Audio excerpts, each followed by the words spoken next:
राज्यातील फुटीच्या राजकारणामुळे सध्या अनेक पक्षांमध्ये मोठ्या हालचाली सुरू झाल्या आहेत.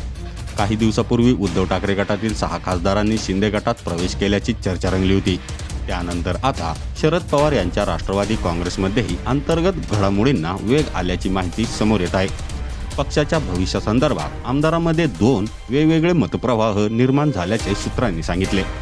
सूत्राच्या माहितीनुसार काही दिवसापूर्वी काँग्रेसकडून राष्ट्रवादी काँग्रेसला पक्ष विलीन करण्याचा प्रस्ताव देण्यात आला होता. विरोधी पक्षाची ताकद वाढविण्यासाठी हा प्रस्ताव असल्याची चर्चा राजकीय वर्तुळात सुरू होती. सुरुवातीला पक्षातील अनेक नेते या प्रस्तावाबाबत सकारात्मक असल्याचे बोलले जात होते. मात्र गेल्या 20 दिवसात आमदारांच्या मतांमध्ये बदल झाल्याचे दिसून आल्याच्या चर्चा आहेत. काही आमदार काँग्रेसमध्ये विलीन होण्याच्या बाजूने आहेत, तर काही आमदार थेट भाजपसोबत जाण्याचा विचार मांडत आहेत.